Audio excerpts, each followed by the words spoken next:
Brought to you by Mint Mobile. Stay tuned for a special offer at the end of the show. Hi, and welcome to the Mobile Tech Podcast. I'm your host, Miriam Jouar, and today is Friday, September 6th, 2024, and we're in Berlin for IFA, and I'm here with Christian Looper. Hello. And Nick Gray. Good morning. Hi, everyone. We're doing this actually at 8 in the morning, so just for the love of the podcast.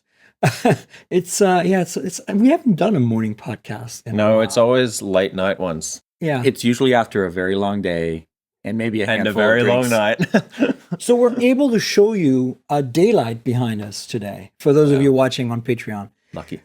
So we're at IFA. We've been here since Tuesday morning. And yesterday was the last press day. Today is the first official day of the show. Yep. So, but obviously press days is where we get a lot of the new products. I think it's fair to say that this is the 100th anniversary of IFA. I did a podcast 2 weeks ago with the CEO of IFA about the 100th anniversary. So check that out. And what's exciting to me is that this feels a little more, hectic, busy, Feels bigger, huh? Yeah, bigger than before. I haven't been to a lot of IFAs, but actually this is only my second one, but it definitely feels bigger than last year. Wouldn't you say that, Nick? Based off of being at Showstoppers last night, that's kind of the first indication, the night before the show opens, Right. of how many brands are here, but also how many press and media are here to cover the show. Compared to last year, it looked like there was double the amount of press packed. and media. Yeah. The line just to get a beer was like a 10-minute line. I agree. I actually said, no, I got to go somewhere else. And just based off of the amount of events that we've been invited to for pre-briefings and parties and other things outside of the show floor, they're just at least double of what it's going to be last year. And the amount of products that have been announced already Right. is kind of staggering. But the big caveat, I think, and this is going to be interesting to see what happens next year, is that the reason I think part of it that it's so busy this year is because Intel launched the Core Ultra chips, and all the laptop manufacturers are here right now, right? And they're all basically there's so many laptops being launched. And it's not just Intel. There's also some AMD ones, and some Qualcomm has a new lower-end chip available on the Snapdragon X. It's an 8-core chip. And so there's all these, I think, part of the reason it's busy is all these laptop manufacturers here. We've seen journalists that would never come to IFA here because it's not typically much of a laptop event, is it? It is not, and I think that I feel like that's not a bad thing. I'm excited that it's helping absolutely. IFA. I'm just worried that if this doesn't become a tradition, where somehow this doesn't become a laptop show, that it's going to also get a little quieter next year again. Yeah. IFA's always had a reputation to be a pseudo laptop show. Is it? Acer and Asus typically show up and have... And Samsung used to. Samsung, this is where Samsung used to announce their laptops. They've announced a new one. It was technically 2 days before the show, the new Samsung book. But the main, Chinese and Taiwanese laptop manufacturers have always had something show up, and Lenovo always has something. So it's been that. I think it got quiet the last 2 years with COVID. There's COVID, right? Some things that were announced. And there was a lot at Computex as well. A lot of them, especially with the Snapdragon stuff, all of that. Happening All at of the big Computex. kind of... I think the new chips this year, that's just driving it for sure.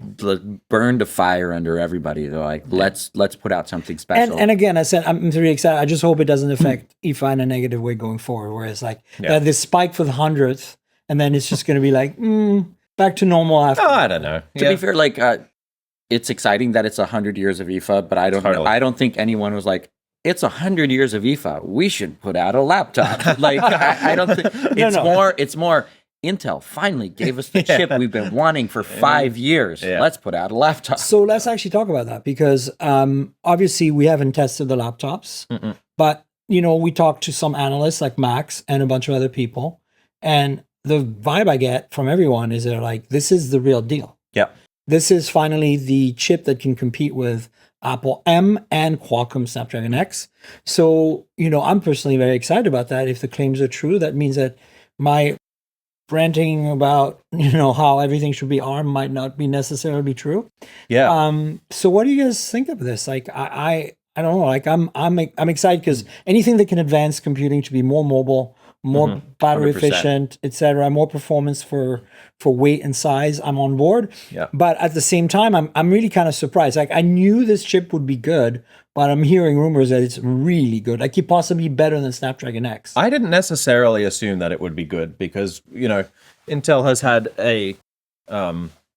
for the past few years, we've kind of been waiting for a chip like this, and they haven't really delivered. And Qualcomm has, but now that Qualcomm has, Intel has it ready to go. So Yeah. I don't know. I'm excited too. Obviously, like you said, we haven't tried any of the new laptops, but I think this is also an exciting time in kind of laptop history, Wintel history, if you want, because I think that with Apple coming out with the M1 chip in 2020, at this pivotal time, I feel, you know, where COVID was happening, people were staying at home, they needed laptops, they needed to get on Zoom to do their work for their, you know, remote work now. And Apple delivered this like game-changing chipset with the M1. Yeah. And now we've had, you know, evolutions of that, and it's fine, but it hasn't been a super great breakthrough. I mean, the Max and the Pros and the other chip Ultras are great, but I think that it's lit a fire under Intel's butt, basically. And I wasn't sure they were going to be able to pull through because Intel's traditionally been very conservative. Like, yeah, I think also it's hard to understate how big of a lead Apple has here because everyone's comparing it to the M3, which is not even the current generation base model M chip, and the lowest end M chip. We've got, like you said, the M Max and Ultra and all the other ones that, you know, power the MacBook Pros, and they perform excellently. And neither Qualcomm nor Intel have a chip that's capable of that kind of performance while preserving efficiency yet. Yeah, and the other thing to keep in mind is so far every laptop I've seen at the show has a fan. It doesn't matter if it's Snapdragon X. It doesn't matter if it's an Intel Ultra, Core Ultra. It's like They I'm still not get hot. Sure. Well, but the thing is, I've been using the Lenovo Slim 7X, these Snapdragon X Elite, the top of the line one, and I've never heard the fan go off. Now, mind you, for my use case, it's mostly the web. I don't edit video on it or anything. But I'm just saying, like, why do, like, on that product, I get it. It could scale up that it needs the fan. But with that Snapdragon X8 core, there are fans on those too. We've seen the, you know, the exploded views on the slide decks. Yeah. So, I mean, they do have day-to-day tasks. You're going to be fine. But they do kick in. Once that GPU kicks in and you're actually doing something that's taking full advantage of the GPU, that chip gets hot. If you do video editing or you're doing, you know, 3D rendering or something like that with that, or if you are gaming, because these laptops, while they're not the best for gaming, they still can do some casual gaming at some pretty decent frame rates. And that fan will kick in when you're doing that. And I think it's not necessarily for the day-to-day task. It's when you do want to push it and it still needs it because that chip does get hot. I mean, it's like your smartphone. Like, in day-to-day stuff, it does really great. But the second you load up Genshin Impact, the phone starts to turn into an oven. Apple sells most of their laptops without a fan. Yeah. And they still perform really well when pushed. But not as well as with a fan. I get that. I'm just saying, like, why isn't there a tier of laptops, especially on the Snapdragon side, especially on the low-end Snapdragon side, that's fanless? Well, I think the low-end side is the particularly interesting side here too, because the base model Apple laptops are still $1,000, right? And that's not going to fly in the world of Windows. Well, right now they're talking about $799 or something for the Snapdragon X. Yeah, for the X Plus. I think, they said the tier should be below $999.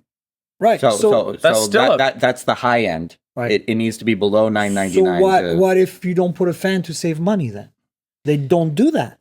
I don't get it. It could be, but in the Windows world, you always want to say you can go this high. Why would you buy a laptop? But the M3 fan versus fanless, the difference is not radical. No, but so I mean, there's all this talk the last couple of years with the MacBooks and how great they are and how they've leapfrogged Windows.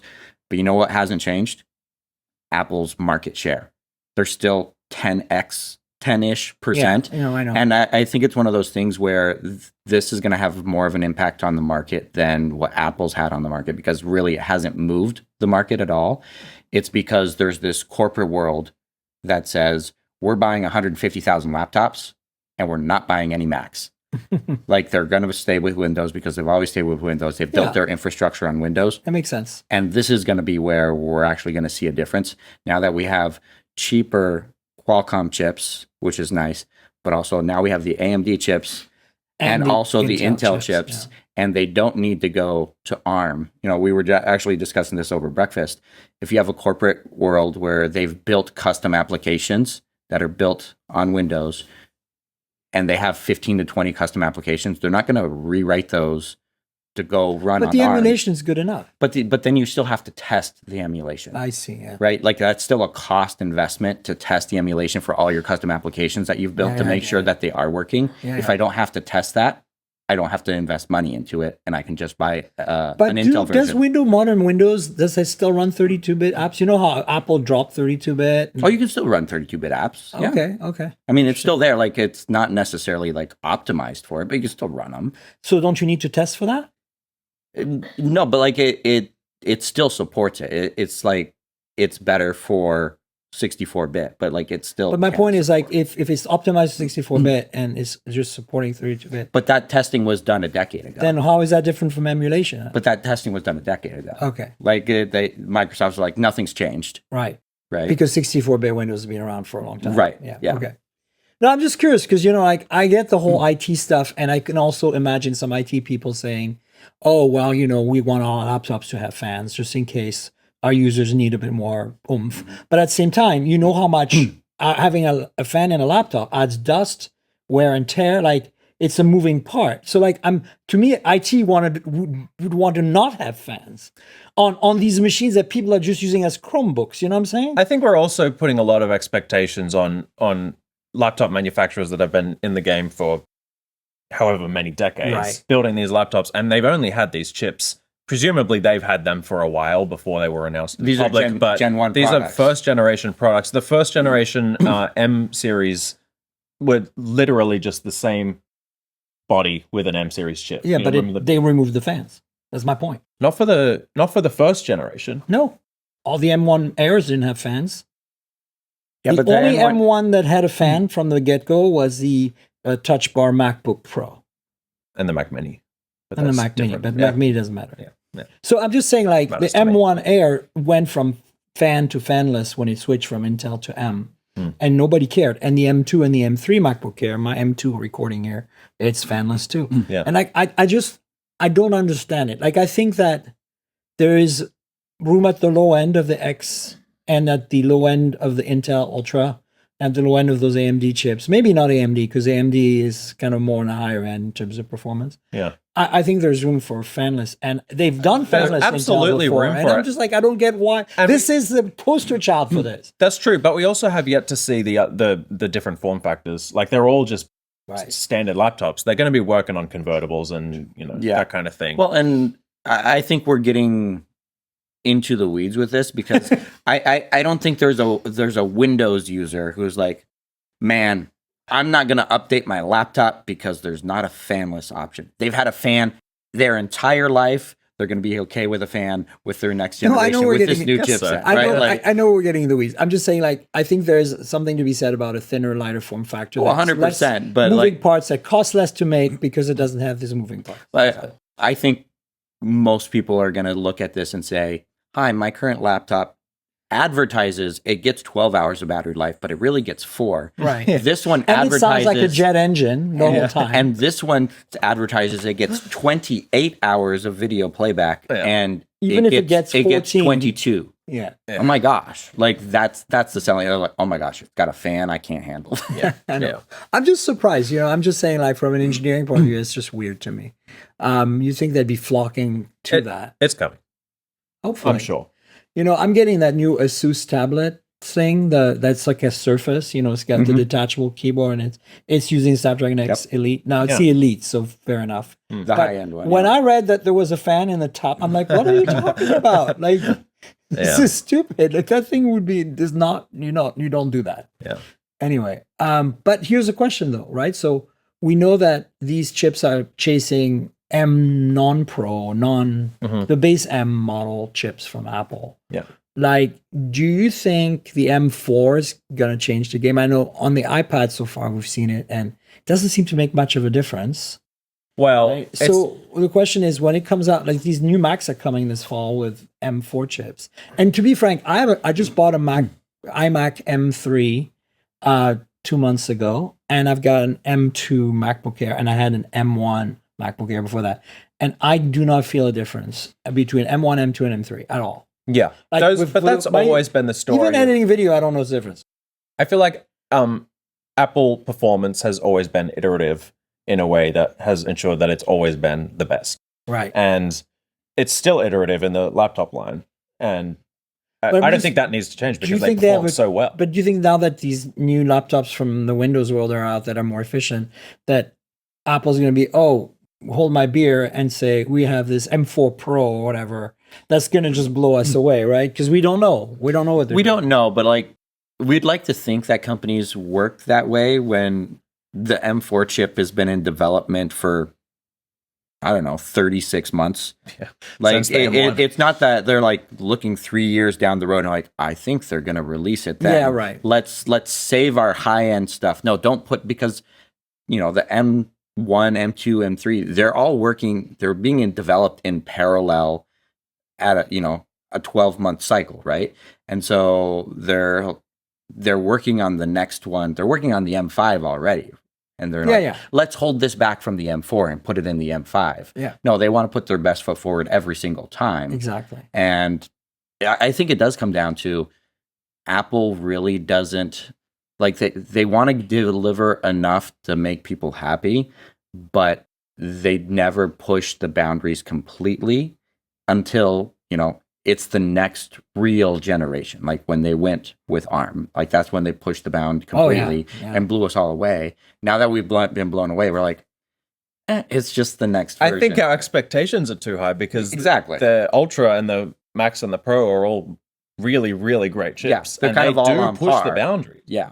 No, I agree. I just, it's just interesting because I haven't used any of the Pro, Max, or Ultra chips. So I've only used the base chips, and I don't really notice a huge difference. And now that I'm used to that level of performance after 4 years, I'm finally wanting more. Mm-hmm. I'm finally wanting, like, would it be nice if editing in Audacity, like some of my plugins I run for the entire hour recording of the show, can take 30 seconds. I would like them to take 15 now. You know what I'm saying? The Pro, even the MacBook Pro, I have a MacBook Pro, I think it has a Pro chip.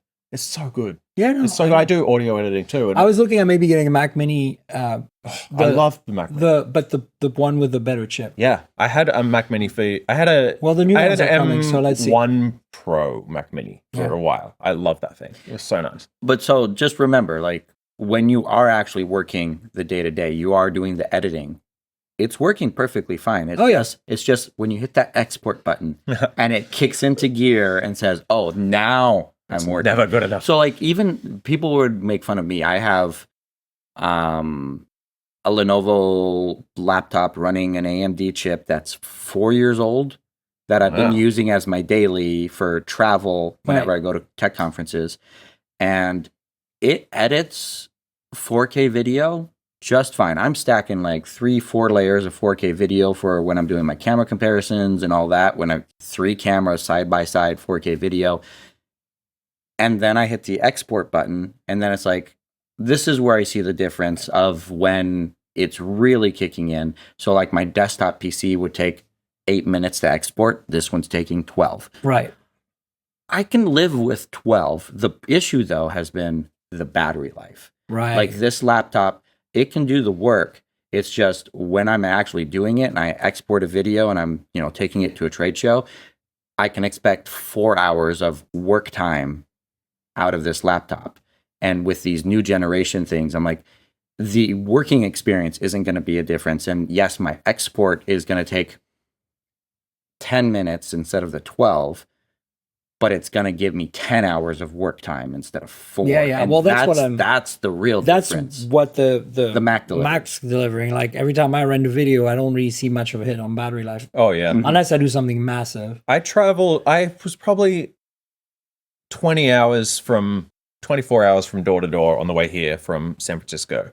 And most of the time on the plane, I was using my laptop. I didn't plug it in once. Yeah. Well, same with me. And I was doing video editing editing at 40%. Yeah. Yeah. I used it for 2 6-hour sessions essentially. Yeah. And doing little stuff like writing in a web browser and Yeah. and like maybe a bit of photo and video editing, but not much. Like nothing bad. Yeah, but I mean, I think it's exciting no matter what. The Intel and the Qualcomm stuff, it's the first generation, like we said, and I think they've all got chips coming that are built to compete with the Pros and the Maxes and the Ultras, and and it could be going back to why does it have a fan? Why does it not? You have to remember that it's not the chipset makers. The laptop makers are trying to compete with each other. That's So Acer's like, we have 4 new laptops, and Asus is like, we have 5 new laptops. And then you start getting into, well, is the Asus Lenovo, laptop? we have 132 70 new laptops from Lenovo. It's ridiculous. And so it's not the competition between the chipsets, it's the laptop makers in competition with each other. Yeah. And saying, well, ours can run this benchmark 5% faster, and no one wants to be at the bottom of that list. Right? Yeah, but I think there's room for competition apart from the scores. Yeah, but like this is the first generation, so none of them know how each one is delivering on these new platforms, and so they don't want to take the risk of being at the bottom of the barrel. Yeah. Get to generation 2 where they've had a full year of we've learned how to use these, we know what the competition is doing with these. And they can let's get interesting. Let's do a fanless version. Let's do a transformable version and get a new form factor in there where we have our footing. And now let's get creative. Yeah, we've built our flagship model, and now we can diversify our lineup. So, which companies have been here and launched laptops? There's Lenovo, there's Asus, there's Acer, there's Honor. Am I missing anyone? Samsung. But that was before the show. That was like 2 days before the show. It's a show announcement. I mean, the first time it's going to be on display is at the Samsung booth. Didn't they launch the Snapdragon X? Oh, those are the Intel ones.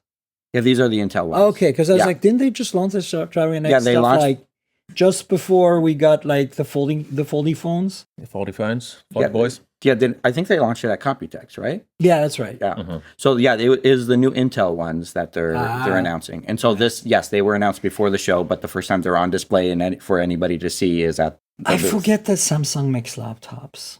Me too. I have such a hard time with that. But that's because we're phone junkies.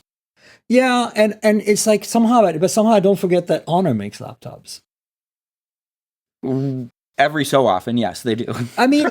I think it's once a year they release one laptop. I think it's because back in the day when they were part of Huawei made these MateBooks, and they're really great. They're really good. And I still have an old one floating around, and it still works great.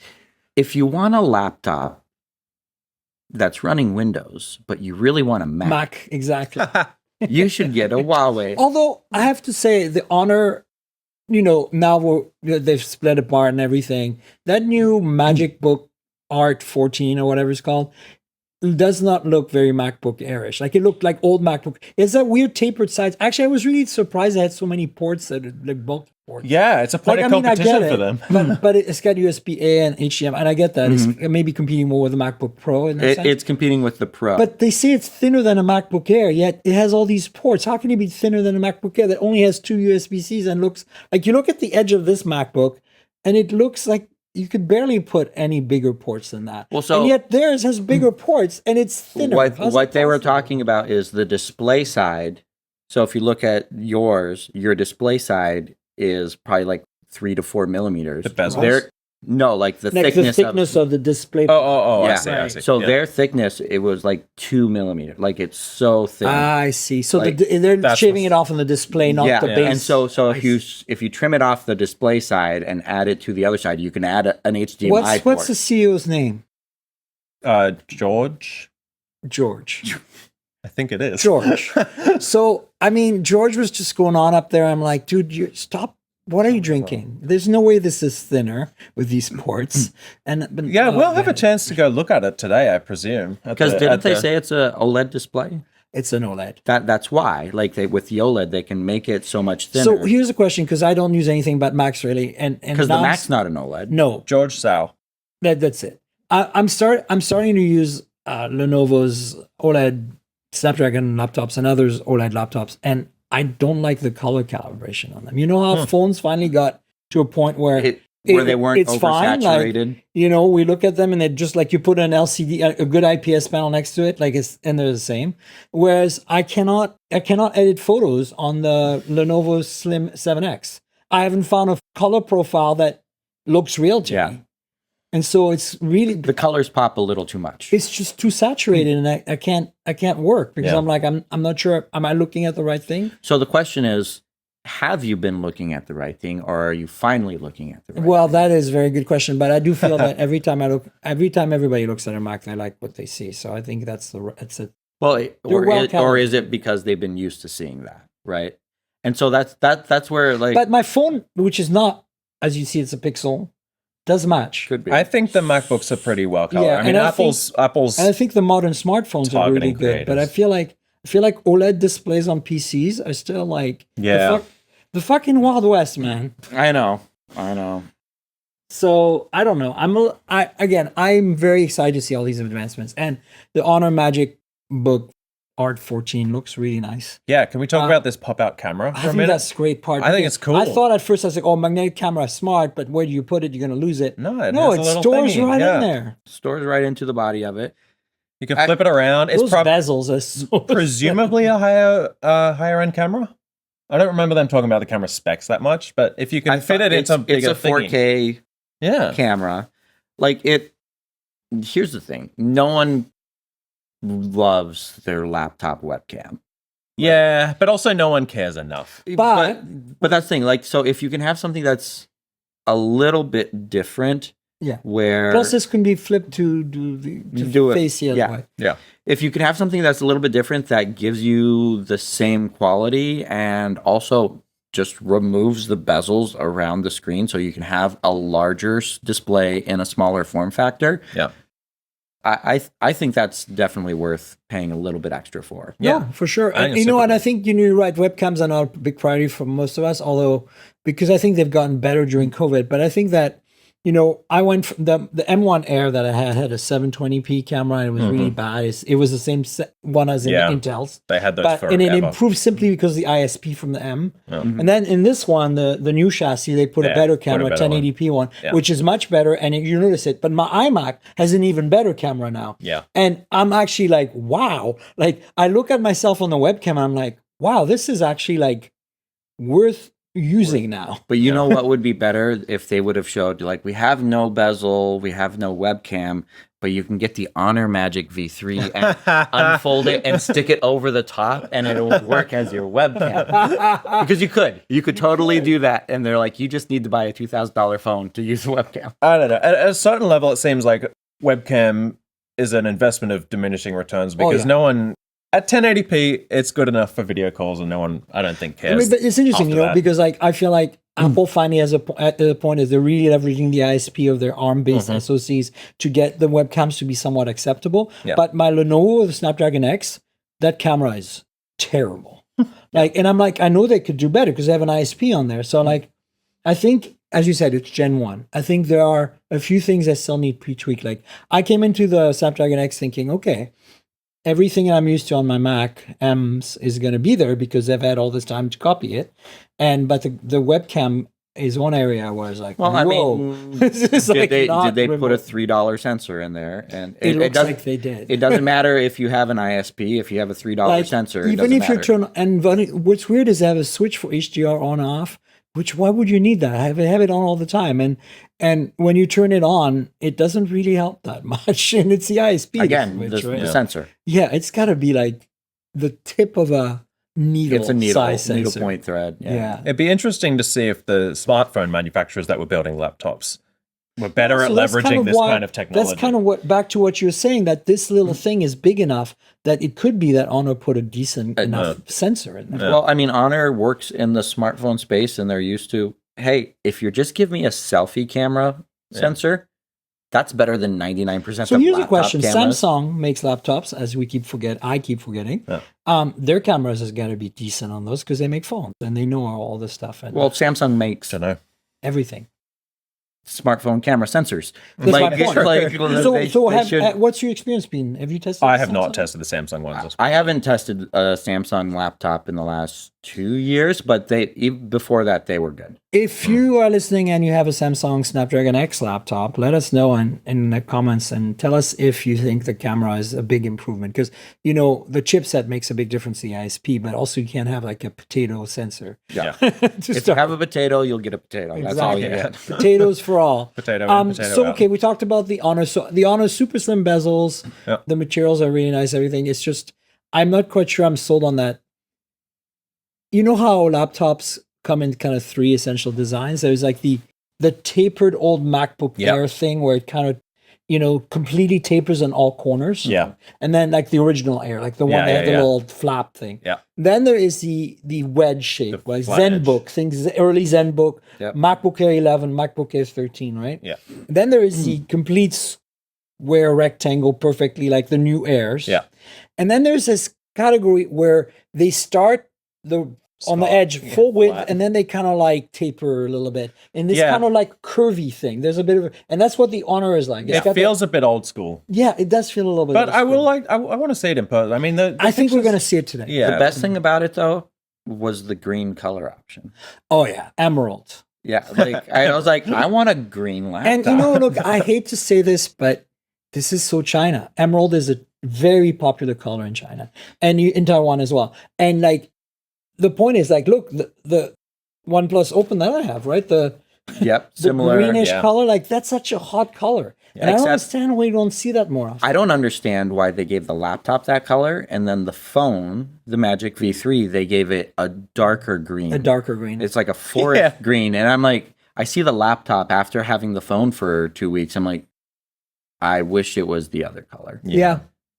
All right, let's talk about Lenovo because they had a lot of laptops. We're not going to get into details. The one that stood out for me were like this really affordable, cheap, basically Snapdragon X8 core model that, looked very generic, but very Lenovo and like, the really little 13-inch one. Yep. And that one was like, because I'm always light and thin. That's what I look for. I look up for the smallest, thinnest laptop I find on the floor, and I just go, oh, play with it. And I have to say that thing didn't suck for whatever, $799. Yeah, it was $799 Yeah. list price. I think this is where this cheaper Snapdragon chip is going to make a difference. We're going to see some $799, but some other competitors are going to come in, within the Below next that. 6 months. Yeah. Even at CES too, coming right around the corner. $699, and $599. I don't Buy think we'll now. get $599, but like I do think we might be able to see some $699. And if you get a $699 laptop that has Copilot decent Plus. performance, Copilot Plus, but you're getting good battery life.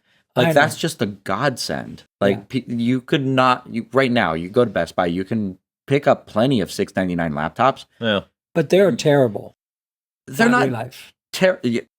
as a laptop. They're not terrible. Battery life, they're horrendous. That's what I meant. I'm curious to see if we get, like in the smartphone world, we often get manufacturers building cheaper phones using last year's chips. So I'm Yep. curious to see if in 2 years we A have year a from current now. generation Snapdragon chip in a $499 laptop. That's actually a good question. But it comes Get down the battery to, life. It comes down to the chipset maker of how long they're going to keep it out. Mhm. Yeah. What And And if they just how much rebrand do you it as a discount it? as a lower Qualcomm's end. well known for doing that, so I wouldn't be surprised. Yeah. Intel, I don't know. What about the only other thing that kind of stood out for me, other than we're going to talk about the Twist one, which is really cool, but the keyboard coating on they have soft like a touch. soft touch keyboard coating on one of the laptops, and I'm really couldn't tell it very much apart from it's really subtle. Yeah, so Lenovo's And personally, I I think Lenovo has the best keyboards for 100%, laptops. Like 100%. the best feel, ergonomics for everything, and the sound, depending on the laptop, is a little bit different each one. So Yeah. you take it or leave it. But yeah, they had a soft touch coating that kind of felt like Kind of the felt like soft this, touch phones actually. of old. Do you remember the HTC One X? yeah, Like if exactly. you remember the HTC One X, that soft touch polycarbonate, the keys had it, and it was a lighter color too. It was, Yeah, it's like- it was a cream, off-white cream. yeah. And I Shovels. think you mentioned while we were there, I was like, but use it for a year, and what is it going to look like? Because But- everyone remembers the Yeah. soft touch. Like if you had an Yeah. HTC soft touch phone and you put it in your pocket, like Yeah. denim jeans, Even like this the is better color. than the new Pixel cases. This is the official case. Is better than the previous ones by far. But it's still like I'm still trying. I'm sorry to get a little bit of fuzz on the corners Yeah. and stuff. Yeah, I'm thinking like it's gonna feel really good, but it's gonna absorb. Like just because it is soft touch, that means there's friction there, and it's gonna absorb anything like your finger skin over the But time. my biggest concern, You're gonna see which keys you've been typing on really yeah. quick. But actually, my biggest concern longer term is not biggest concern because obviously shorter term, as you said, is more important. How nasty is your keyboard gonna look, especially for smokers and. Oh, Yeah. I can't imagine You know? finger lickers. I know, I yeah. remember those white MacBooks from 15 years Yeah. ago. Oh, They those just are So they were very bad. But it felt really 20 good. years from now, when we open our drawers and discover sticky keys. the key's gonna be sticky, yeah. Yeah. because Who this knows? sticky plastics like so much. I just reopened my office earlier this year, and some devices I had that were perfect 2-3 years ago Yeah. have now turned into goop, Yeah. and it's so sad because I kept them on purpose. I was like, Yeah. my Evo 4G Oh yeah, was one of them. soft touch. It's now a pile of goo. It's so Gross. sad. My G1 is starting to turn to goo. Oh no! My OG G1. I have a Ubiquiti Amplify router, Mhm. and the base station is turning into goo, and it's only 4 years old. It's annoying because you try to pick it up It's probably because and it sticks to your finger. yeah, because routers get really hot. yeah, it That's does. true. Yeah. Like the heat probably isn't helping. And it's it at all. white, so now it's white covered with all kinds of Oh. dust that's permanently crusted into it. Time for a new router. Yeah. Yeah, no, I've got one. I've got a Linksys VLUP, whatever. There's a Wi-Fi 7 one. Well, so everybody was like making fun of Google's Nest router when they did the glossy finish on the outside. Oh, Maybe yeah. that's probably That was the way to go. Way to go, right? Like you can just get a cloth and wipe it off, and the dust floats away. You're good. No sticky oh goo. man. Okay, let's move on to the Twist because the Twist. Okay, so this is what I like about Lenovo, but I'm also annoyed with them a bit because every event they have, like MWC, Computex, doesn't matter where you go, they have some kind of concept laptop, Yeah. which is always super cool in some way. To see that their engineers are like, it's not the next product, but we're But thinking what about. I'm annoyed about is three it is products. not the next product. I know. And we very rarely do ever see these things come to life. I mean, we do Have we? eventually, like. I don't Like know. that translucent laptop we saw? No, that translucent laptop see? is never coming to market. Like, okay, so my point but is... it is cool. But as this shit. thing is cool. So, like, it kind of had an old school vibe to me because we haven't seen the tablet convertibles Yeah. where, you know, in the early 2000s, when tablet PCs were becoming a thing, the convertibles, before the Surface, the convertibles were basically, you know, this thing where you open the lid and you twist the lid and then you put it back down and it turns into a tablet. And that mechanism hasn't really been around much. It doesn't detach, does it? No. So when Lenovo first sent out the press release to us like a week ago, and I looked at this, and I was just skimming the article, and they're like spinning laptop concept, and I looked at it. Does anyone remember the one laptop per child? The Yes, green the and white? OLPC. That's the same mechanism. That had so it's a center joint spinning mechanism where you spin it around, fold it down, and it turns into a tablet. Right. And I was like, so your concept is the one laptop per child thing. And then I like completely read the press release and like, So explain it to us. So the O is that this is not motorized. So back in the early 2000s, when they had this very commonly on 2-in-1s that weren't detachable, where the screen like opens and you tilt it and then it closes and you can use it as a tablet. Before we did the yoga thing, and before we did the Surface thing, Yeah. you know, Yeah. it's basically like, you know how in Silicon Valley there's a guy who does the describes his cars based on the doors. Right? yeah, So yeah. I'm about to do that. So there's Three commas. there's three kinds. There's this, right? That's the Surface. Then there is yoga like this, and then there is the which is what we're talking about, the pivot. So the pivot is motorized, and it means that it can open and close motorized. It can open and then turn, like rotate motorized. And so, of course, Lenovo made it dance. So this is just a concept, This right? is totally just a concept. So why did they have to call it an AI PC? That's Because it has voice recognition. You can tell it to close the lid, open the lid, and rotate. Okay, and the AI part is with the webcam, so you can do presentation mode. And it can follow you. So with the webcam, So you does move what's that left thing and physically right. follow you. Yeah. It moved left and right. Front with row, center stage. Yeah. It But does instead center of just stage, using the ultra wide and crop, but instead of just physically, it actually rotates the thing. I have a video of it. It's great. that's kind of cool. So like practicality of it. I'm sorry. I can use my pinky to open the lid. And I know, close the lid and also, but fun and it was fun. entertaining. Oh yeah, 100%. And it was slim and light too. Would you actually use it? But like I love the fact that Lenovo shows up every time and says, look at this thing that our engineers dreamed up, and we could technically do it. There's nothing holding us back. Yeah. Do we need it? Who knows? But if you want something cool, we got you. And they're always finished products. They don't look prototypey. Yeah. They don't look like they're 3D printed or something is loose or Yeah. not fitting properly or. And still my favorite. I know we saw this year at MWC the transparent display, but my favorite was the rollable laptop display that they showed a year ago at MWC. I remember that. Right, yeah. So they showed it side by side with the rollable phone. Yeah, right? I remember the that. riser. The riser. The riser. So, but like for me, I do video editing, and video editing on a desktop PC is great. You have a huge canvas, but once you do video editing on a laptop, you immediately get limited to how much screen real estate you have and what the form factor of that screen is. Like if it's ultra wide, it doesn't help because a lot of times you're stacking, vertically. And having a laptop that expands vertically, I'm like, as a video editor, I'm like, I need that right now, and it will fit in my backpack as I'm at a trade show. Yeah. Like I can't take around a 15-inch laptop and put that in the backpack. Well, my and favorite lug it form around factor all day. that Lenovo actually realized and you could buy was the Yoga Book 9i or i9. I can't The dual remember. screen. The dual screen, because I use it on the stand with the external keyboard and mouse. Yeah. And I love having that vertical. You can put it horizontal too, with side by side, but I like the vertical because I have like some kind of reference document at the top and my writing at the It's bottom. perfect for video. The only issue with that is that it was an old Intel chip. Yeah. Battery life sucked, So and it was heavy. I know. I talked to Jeff, and I was like, "Make that as a Snapdragon X or an Intel Ultra." And he's like, Put he's the like- Intel he looked Ultra. at me. So He was I just can like, still edit video. "La la la." So Well, I that think it's one, what? coming. That one's a year old at this Gotta point. come. It's over a year old. Yeah, it's over a year old. It's CS 2023.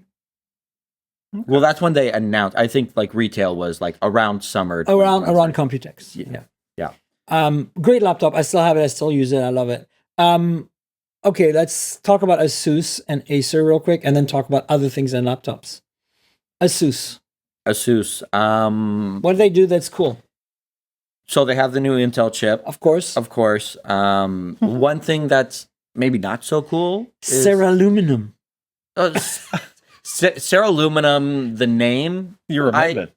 you remembered the name. Congratulations. I know. Now you can forget it. Like the name is ridiculous, but they're working with new metal alloys.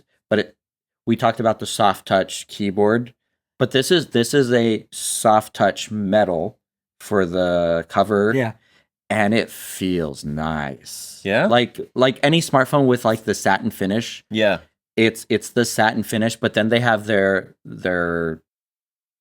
cutout design on it with the lines. Right. Yeah. The pinstripes on it. It looks and really it hot. I haven't touched it feels yet, so but nice. I'm gonna have to go. I'm going today actually to play with them. Yeah, so I'm I'll gonna try have to that. do that too. They're off the show floor, so you have Okay. Yeah, you have to go to to. the So maybe special. maybe go with Come with Miriam. me. Yeah, I'll come with you. Message it's the soft touch powder. It's like a powder coat finish. It's amazing. It feels really really premium, and like This a lot of people. this is not the first time they've done it. No, they've done it a So couple. I've touched times. it before. They've done it a couple times, but it's one of those things. That's what she said. You have to say. But I would say as far as like best looking laptop at the show floor, this year. I would give it Wow, to that. okay. It's thin, it's light. They have two colors. They have like Green? a space gray Yeah. MacBook, and then they have like a lighter silver aluminum. And this is their ZenBook. Yeah, the ZenBook 14 S14. S14. S14, and it's really nice. They also showed off on stage their new integration with McAfee. Oh, God. Icky. So No we thanks. yet have another laptop manufacturer that's going to be pre-installing some bloatware that you'll immediately want to remove. That's what I hate about Lenovo's. But what they did show was, because of all these AI things, the new version of McAfee is doing AI deepfake recognition. So it's running in the background all the time. But if you're watching a video where it recognizes that it is deepfaked, it'll have a little pop-up saying the video you're watching there. It tells you like X percentage is, we've recognized it, and it'll tell you so like if you're watching a YouTube video, it's watching the video ahead of you. It says this video's 8 minutes long. You've watched 30 seconds. We've analyzed all 8 minutes, and there's 6 minutes of deepfake in this video. But that means they're watching what you're watching. Correct. Ugh. No. But everybody's watching what you're watching. So if you're okay, It's and- McAfee One watching less. what you're watching. Exactly. So it's not included. You don't get a 1-year free subscription. You have to pay extra for it, and it is McAfee, so it is going to bug you every It's going to 30 be deleted minutes. as soon as I get the Delete laptop. it. So every 30 minutes, it will give you a pop-up probably saying, "Pay us $20 a month for Yeah. this." Or I don't know how And much. be real careful when you set up these laptops, because they will sign you Into hell up all for a kinds They will Mac. sign you up for OneDrive, man. My gosh. Oh, OneDrive, I Microsoft, hate it. stop it. I know Rich is going to be mad at us because Rich loves OneDrive. Yeah, Rich, if you want OneDrive, go ahead, use it. I want Mr. to Woods, install it. XDA. Okay, so and then what did Acer bring anything to the table? I kind of tuned out during that press conference. It but just the- wasn't doing it for me. Asus also had their 2-in-1. Oh, Their cool. transformable, detachable like keyboard. with okay, the do the Snapdragon. thing. Is it that's the like Snapdragon. this? Is it like this, or is it like? No, it's like this. The keyboard comes off. So it's like this. Yeah, it's one of those. Yeah, it's one of these. The external case feels like, there's like those backpack makers that are like, we're about hiking outdoors and we have these cool new materials, but we have a cool design too. Mhm. They're like trying to be really hard into being cool Like and all outdoorsy. the cool laptop that- bags that we carry. that's the back of the laptop, and it looks because there's so many that are just like, we covered the back and we're done. They actually put some design intent into it, and it looks cool. And the one I had was a lighter green color. It like they have a variety of different color options too. Nice. It looks nice. Yeah. I love that we've developed, for those of you watching on video on Patreon, we've developed like gestures to represent the different types of 2-in-1s. Yeah. It's pretty amazing. We should standardize We it. should standardize it. We should license it. License it. Yeah. Little stickers with the hand. When we go to the laptop manufacturers, are you doing a this or a this? Yes. $5,000. 5,000. By now. Keynote. And this laptop will be a this. It will be certified Mobile Tech Podcast this. Oh, goodness. All right. So, Acer, anything stand out at Acer? Acer, they had another slew of laptops that were similar chipsets. The one thing they did announce that they haven't had yet is a portable gaming handheld device. Oh, So it was the Acer Nitro Blaze X running name. running an AMD chipset. See, this, Okay. I like that he's got like everything on his phone. I've got ready to go. I've got some notes going. Prepared? You're prepared. Wow. Like Smart. you did your homework. Contrary to me, who just decided to hit. You know, when you have a trade show and there's 1,000 things announced and there's only like 10 things that are actually interesting, you got to take notes. That's true. 10 yeah. laptops. 10 laptops. What's the price point on that one? I Don't remember. don't remember the price point because we didn't stay the whole time. We had to jet off to another we had press to go. conference. But I'm gonna go back to their booth today to get some hands-on time with it. It looked interesting. Like, yes, every manufacturer has their own version of this, but this actually had a smaller display than most other ones. Okay. I believe it was a 7-inch display. Yeah. Versus Asus's one is like an 8-inch and 7-inch 1080p display, 144 hertz. 100. It's not an OLED, but It's fine. No, not an OLED. So it does have some chunky bezels around And it's it, AMD, right? yes. Yeah, it's the AMD. Ryzen. Yeah, it was a Ryzen 7 Yeah. something. I forget which one. Ryzen 7 something. But yeah, it looks interesting. I think this category that's really emerged over the last 2 years of these handheld portable gaming devices running laptop chipsets. I mean, Steam you should get all the credit here Yeah, for 100%. the Steam Deck. Like they've created a new category. They're still leading in that category, but there's a lot of There's competition. a lot of company. Yeah, it's a And lot then of good. there's Techno products. with that handheld thing that has the glasses attached to it. Yeah, the Techno one, it's built into the controller. Right. Like you just get a controller and then And you then get you put the AR glasses. AR glasses on. Yeah. The that Acer was- does not have pricing yet. So. No. Okay. That was that Techno was at MWC actually. Any other laptop manufacturers or laptops? I'm sure there are, but Probably. that's all I've seen so far. Yeah. Oh, that's all? Since you have your awards, you probably know what's going on. You would probably know. Yeah, we're still deciding our awards. I put No, a but my feeler out point to is- my team. I was like, what else did you What's the see that's coolest Right, big? stuff? exactly. Yeah. Yeah. So speaking of, what other things have you seen that are cool? Because now there haven't been really, other than the Magic V3, that is Honor's new ultra thin 9.2 millimeter Thinnest foldable. thinnest phone. foldable phone of all time. Yep. Other than Globally. other than that, we haven't seen any phones here. There is a new HMD phone. Which is There- the Barbie phone? No, the Barbie phone was announced like a week ago. The new phone that they're announcing today, I think, I have to double check the embargo, Got the skyline here. is their modular Love phone. Oh, modular. Their modular phone. So think HMD skyline. So think sexy. think Moto Mods, Yeah. which was like 8 years so ago. I should go by their booth, is what So you're saying. HMD is doing it, and it's more of based off of what they showed on the pre-brief is a modular concept design that's So it's essentially it's concept. no, it's real. It's essentially open source. Oh, So so it's Moto you- Mods. It's Moto Mods, but anybody can make a mod. Can make a mod.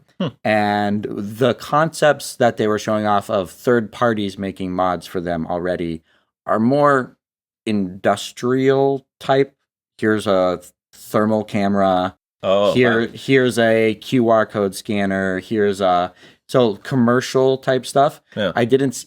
They show so it doesn't have wireless charging, but you can get a mod that adds wireless. Right. Like Makes we didn't sense. want to spend $3, so here's a $15 or a $30 mod Well, you know, to add wireless charging. So That's things fair. like that. So it's essentially pogo pins on the back that replicate USB-C. right. And so you just have to match up the pogo pins and match up the size for the accessory, Yeah. and you get that. They showed off a couple different concepts. It's not as sleek as Moto Mods was Okay. 8 years ago. Yeah. So take that as you will. It's nice to see we have somebody else dipping their toe in the modular that's phone super space, cool. but everyone who has dipped their toe in the modular phone space Has gave up probably on left. it a long time ago. Yeah. I'm gonna check it out. But yeah, so there's also TCL. They did Next Paper phone. Next I think Paper that's a phone. new one. Yep. Yep. So it's, I mean, it's not the first Next Paper phone. They've done a few. I think a couple now at least. But this is an evolution of that. So I want to check it out. Are the specs better? Because the TCL phones have been kind of mid-rangey. It's still a mid-rangey phone. Yeah, it's a Or is it- TCL 50 Pro Next Paper 5G. So what's the specs on that? I don't know. It's a mid-range. I think it's a Snapdragon 7 series. Okay, so it's not like Moto G bottom. No, Because you know TCL's really good Yeah. at that too. No, I think it's 7 Gen 3, if I Okay. recall. So it's not an amazing phone, but it's going to be a decent mid range. But that cool Next concept. Paper display is really cool. If you see it in Yeah. person, yeah, if on paper, if you're reading an article about this and looking at the display, it looks washed out. It doesn't have that pop of color saturation. But once you hold it in your hand and you look at it and you go to different lighting the conditions, contrast is really good. Actually. the contrast is really good, but like you don't get that. I'm looking at your phone across the room right now, and I see the glare from the window behind us. Yeah, Yeah. exactly. You Yeah. don't get any of that. Am I looking at this right? It has a slider to engage max ink mode. Max Ink. I believe so. I haven't held it, so I've only seen some pictures. But I believe, yeah, there's a slider on the side. Dedicated, that's cool. Yeah, so you increase the brightness of the display or the contrast, and it turns it monochrome. It turns it to Max Ink. Yeah. So I need to go to the TCL. I can't add anything to that. That's like, okay, yeah, great. That makes Good sense. job. But there's other things too. Like Anker showed up with like a whole, like all of Anker's brands. Nebula, bunch of new headphones, new headphones, new home security stuff. There's Soundcore headphones. There's some interesting headphones in general at E3. Yeah, a couple of the pro audio brands are dipping their toes more into consumer space. So Bayer and stuff. Biodynamic and what they do? AKG. Just built really good headphones. I mean, they're built to compete with the Sonys and the Boses. Okay, so but they're true wireless. No, wireless. The question is, are over the prices, because Bayer Dynamics always like $100 more. Bayers are $399. Okay, so they're like $50, and more. the AKGs are $349. But AKG Bio made wireless headphones with Bluetooth and ANC. Yeah, but they kind of stopped for a couple years, and then these look really nice. I tried out both of them actually, and they sound pretty like good. The Bayers normally do, because that's what I love about them. Because I use them for wired editing at home. I had like 10 seconds of listening in a little room, but they sounded good. And I think what's important is that they offer the features, right? Because you know, in that price range of headphones with the Sonys and the Boses, people expect the features. And nice to have more options. Yep. And I'm excited because those are two brands that I think make really good sounding headphones, like Sennheiser does as well. Yeah, and AKG specifically had some interesting times with the Samsung of it all and the Harman and what's going to happen with AKG, and now they're kind of back to AKG. Nice, proper. So, awesome. That's good to know. Yeah. We touched on the Honor Magic V3 a little bit. I do think we should really mention quickly how this press conference was ridiculous again, as always, when it comes to comparing the V3 to all the other phones. How they compared it primarily against the iPhone, because they felt that the other folding phones are not competitive. Well, I get the comparison in terms of hardware. In terms of hardware. I think hardware Honor nails it, but then the user experience isn't there, right? Well, with the software and their AI features are very gimmicky. More so, I think, than the competition. So, I think that's... Well, tell me this. How, from the competition, from the Googles and the Samsungs, how often do you use the AI features? Other than photography and editing and stuff, never. Yeah, me neither. So I don't know if I care that the AI features are gimmicky. And when I do, there are Gemini features that are baked into Google Apps. Yeah. I don't actually use a manufacturer-specific set of AI features. Well, but it's their OS. Yeah. Like it's Android, really. Gemini's going to end up baked into Android at some point, and Samsung, and it's already like that. The circle to search, that's Samsung came out with it, but it's really a Google thing. So. Yeah. So going back to Honor really quick and their comparison to Samsung, they've taken this to a whole new level. I don't know if you guys got the press release from today that they sent out saying Honor Magic V3 is the #1 foldable according to Samsung. Oh yes. This is yes. So they went out and found people who had the name Samsung and interviewed them, and there's like 2 or 3 different people, and they got quotes from Mr. Samsung about the Honor Magic V3. And these are people who are not related to the industry at all. He's a recruiter in Glasgow or a biomedical science graduate in London, and they have no connection to technology whatsoever, but they went out and found people that were named Samsung and asked them about the Honor Magic V3 and why it is better. I want to know what they asked specifically. What was the wording of those questions? Yeah, so some of the quotes are definitely #1 in my list of foldable phones. This phone is so much thinner and lighter than my current phone. Just easily the best foldable phone. This is a recruiter in Glasgow. I don't know what he does. I strangely did not get that press release. I feel slighted. It came through this morning, and it might have gone to junk. I Like, checked. It's not my job. as Honor makes some really good foldable devices, they still need to work on their software. Their software needs a lot of work, and their cameras need a lot of work with their foldables. The non-foldables do better with the camera. Yeah. But they are pushing this comparison with Samsung so hard. Well, that's what I'm just saying. because they have a thinner device. A thinner device does not make a better device. I agree. Focus on what you're good at. You're good at the industrial design. Congratulations. But you don't need to throw shade at the competition every single. Stand out on your own without And more pushing somebody importantly, else fix into the the things that you haven't fixed since 2018 because your UI Correct. looks like Huawei 2018. correct. And we've been telling them that for 4 years. Yeah. So I've used the phone for the last 2.5 weeks or so. It's Yeah, a same. decent phone. Again, they have not given us good software to actually use a foldable device. I think it's one of the worst software experiences for a foldables. Okay. I think OnePlus is still leading the game on that. The 3-tile panel moves Yeah, around. So good. That's cool. It's Yeah. so I've been good. I using wish the the- Pixel had that. Yeah, I agree. Yeah. I've been using the OnePlus Pad too, and it's, Oh, that has it too. it has it too, Oh, that's cool. and it's finally making an Android tablet somewhat multitask. user friendly. Yeah, it's got. I still have that in the box. I didn't know the tablet had it, so I'm excited to unbox Yeah, it. no, Yeah. it's a good. Actually, it's probably the best Android tablet I've ever used. It really is good. It's Wow. really, really good. Yeah. I mean, if But Android tablets, the apps and they come and go. No, but like if you can have a better user experience with multi-window, and then you don't have to have a full screen smartphone app. Yeah. But that's what we get on the Honor smartphones with foldables. It's like they need to find a better way to give us a user experience. They're trying to give us these multi-device experiences where it connects to your laptop and your laptop connects to your tablet. Nobody works that way. No. I know they want people to Outside work of that Apple. way. But even inside of Apple, most people still don't. Like, the features are there. Like, you might use your tablet as a secondary display, but how often are you dragging and dropping files between the two?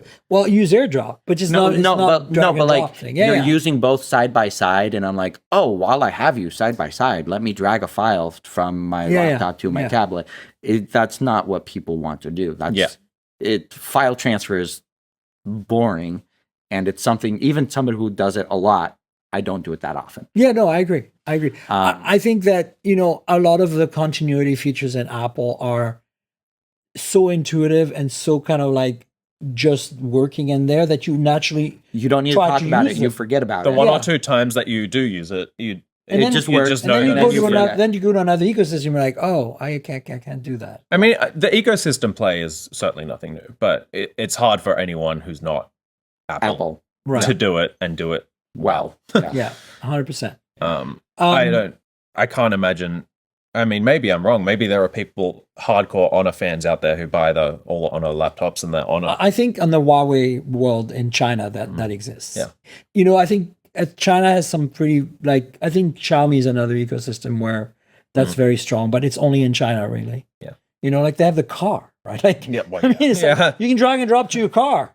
Like, It's come the on. eco promise come into bear. Oh my God, the Leico. Oh, wow. I saw that phone. Do you? I kept it in my museum. Yeah. Leico Le 3 or whatever it was. Yeah, Leico Le 3. What? What? It was a nice phone at the time with crappy software. We should wrap up. Any final thoughts? Anything that stands out still that you're like, we need to just really briefly talk about? Not necessarily on products. Honestly, like, today is my day to roam the show floor. Yeah, and same. we've talked about a lot. There's a lot that we haven't talked about that I just want to go see. Yeah. Which, compared to last year and the year before, We hasn't did been have the that. case. I know. So this is exciting. Like, trade shows took a big hit because of COVID, and this feels like that never happened. Yeah. Let's get back to we are back in business. It's taken 4 years. Yeah. And that's just exciting as for us. Like, this is what we do for a living, and showing up to a trade show and there's nothing to talk about is the worst thing ever. You start questioning, like, what am I doing here? And this year, I know exactly what I'm doing here. Oh, I'm going goodness. to go look at some cool products, and it's going to be fun. I went to CES 2022. Oh yeah, I was there too. There was nothing to do. There was nothing. There is lots of stuff here. Like, there's a bunch of smart home stuff that I have. LG has cute. Yeah, I'm going Go to to the the first LG thing booth. I'm doing is LG going has to the cute LG little booth. robots. Cute little and, robots. I mean, LG appliances. I know there's Samsung too, but I had an LG washer and dryer, and ever since then, Not going back. I have one now. Yeah, same. They're so good. I have. And now you get to see the stuff that is like super high end there and stuff that you can't afford. I this is the reviewed an 5 LG washer. Have you like the super high end ones? Yeah, like last year. Oh, they're Yeah. so nice. Yeah, really nice. Oh my God. Yeah. Anyway, so yeah, LG booth is definitely always a good one. Yeah. And what else stood out? I don't know. I mean, New stuff from Akara for the smart home fans. yeah, and there's also like they have Yaber and smart door Yaber. lock. Is it Yaber or Yeah, Yaber? We don't. The CEO and the video person don't know. They disagree on the name. But yeah, Yaber Good has projectors. a new portable projector that looks really good cool. with like a built-in decent speaker system, but also has a wireless subwoofer that you can add on to. Yeah. Because those small portable projectors usually don't have great audio. So excited to check that out at the booth. Yeah, me too. So that's it, folks. We did a quick show. I want to let you know that I recorded this with a new mic today called the Me Creator. You see, Me Creator. I don't know. It's anyway. It's by Austrian Audio. It's a pretty high end company. Let me know in the comments what you think of the sound quality. Yeah. Because I've tested it, so I know it works and it's passed my tests. But Does it use AI to give me a real radio voice? No, it's not. It's just a dumb mic. There's no AI here. It looks cool. But it does look super cool. And so I want to thank them for sending me this. They sent it to me like 2 months ago, and they're like, when are you going to try it for your podcast? I'm like, I think I'm just going to baptism by fire, take it to a trade show. Absolutely. Yeah. Yeah. All right. So do you guys want to tell folks where they can find you on the internet, Christian? Find me on Threads, Christian DeLupa. I'm sure if you search it and spell it wrong, it'll still probably pop up. I freelance for a bunch of different publications. Just So many. look me up, you'll find me. Christian does car stuff too. So I do some car stuff too. Yeah. We're going to do our EV special podcast soon. we are going to do an EV special. Yeah. So stay tuned for that. Nick. You can find me at fandroid.com or on social media at fandroid for Instagram, YouTube, TikTok. Actually, Instagram and TikTok add an S at the end because Androids. some jerk decided Stole to take it. those before we did. Dope. Rough. But at the same time, yeah, you do some really cool videos on like short videos. So check. I really think your short video game is. And Christian does too. I do tons of them. Christian does too. He does That's true. some good Yeah, short you form can content. find me on TikTok or Instagram at Tech Bandicoot. That's Tech Bandicoot. I love Yeah, it. It's yeah. good. You didn't know? No, I think I did, but Yeah. yeah, just like You better follow me. I get. No, I am. It's like- I'm not on TikTok, but I am following you everywhere else. It's separate from my personal. No, I know. Okay. Okay. We got this. Folks, you know where to find me on the internet at Tankgirl, TNKGRL, like the comic book character, drop all the vowels, so TNKGRL. I'm on the Twitter. I'm on the Threads a lot. So Threads has really become my new thing. And then, there's Facebook, Insta. Insta is really fun too. Not on TikTok. I'm too old for that. And and then of course the podcast lives at mobiletechpodcast.com. We're on all the major platforms. There is also a YouTube channel, youtube.com/mobiletechpodcast. You can subscribe to for additional content. And you know how YouTube works. So like, subscribe, tell your friends, click the bell, all that stuff. Comment about the podcast. The podcast also now exists at Mobile Tech More on YouTube, which is my second channel, which is basically where the RSS feed of my podcast ends up being published. Cool. Because when they switched over to YouTube Music, Yeah. they stopped having podcasts Yeah. on Google Podcasts. That's a whole thing. And to get them on YouTube Music, you have to have a YouTube channel for that. I didn't want to kind of corrupt my data and my stats of my main channel so I just created the second channel. So I can see the whole video thing at Mobile Tech More. No, this is just for the audio. This is the audio got one. it, It okay, creates a video from the audio by pulling the RSS. Cool. So if you subscribe basically to the podcast on YouTube Music, what you're really subscribing to is a playlist on a YouTube channel called Mobile Tech More.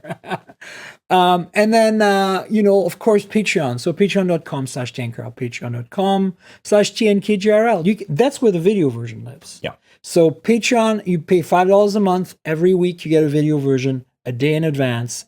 You can watch it, you can listen to it, and then in your favorite podcast app, if a day later your audio version will pop up for free. Yep. So that's basically the deal. And if you can help me out through Patreon, that would be fantastic. And then also there is a link in the show notes to a PayPal button that you can donate one time if you don't want to use Patreon. That would also be awesome. And finally, I want to thank our sponsor, Mint Mobile. They're great. They now support roaming with an additional fee and free roaming in Canada. So check them out. So as you know, I'm constantly reviewing multiple phones, and while that's fun, it also means I'm constantly spending a lot of money for wireless service on multiple SIMs. That's where Mint Mobile comes in, and that's who I'm partnering with for today's podcast. If you also want to save money on your wireless service, switch to Mint Mobile. As tech-savvy early adopters, you've probably heard of Mint Mobile before, but let me quickly tell you how awesome their service is. Mint Mobile offers premium wireless for as low as $15 a month, and you don't have to sacrifice any coverage, speed, or data. They're built on the nation's largest 5G network. They keep costs low because they sell direct to you online. They cut out the retail stores and salespeople. Why should you pay more than you have to for access to the same network? In my experience testing phones, Mint Mobile delivers the same data speeds and call quality as the big three for a fraction of the cost. Switching to Mint is super easy. Thanks to their eSIMs, you can sign up and activate immediately right on your phone from the comfort of your home. No more standing around and waiting in line at a big wireless store. You can keep your current device and phone number and easily switch services. And if your phone isn't eSIM compatible, Mint will ship you a new SIM free of charge. All Mint Mobile plans include unlimited nationwide talk and text, lightning fast 5G, and free mobile hotspot. Mint will show you how much data you use each month and recommend plans that save you money. Mint also offers a modern family plan that lets you set up a super affordable family plan with as little as 2 lines. Use my link mintmobile.com/mobiletech to get premium wireless starting for $15 a month. That's mintmobile.com/mobiletech. Stop paying more than you need on your wireless bill and start saving big with Mint Mobile. So thanks, guys, for being on the show. Absolutely. Appreciate it once again, we've Always a done pleasure. another Thanks for having me. great podcast in a trade show. I kind of love doing those. They're really great. Doing them in person is so much nicer. Oh, yeah. Stay tuned. We'll have another podcast next week. And until then, folks, cheers, everybody. Bye. Bye.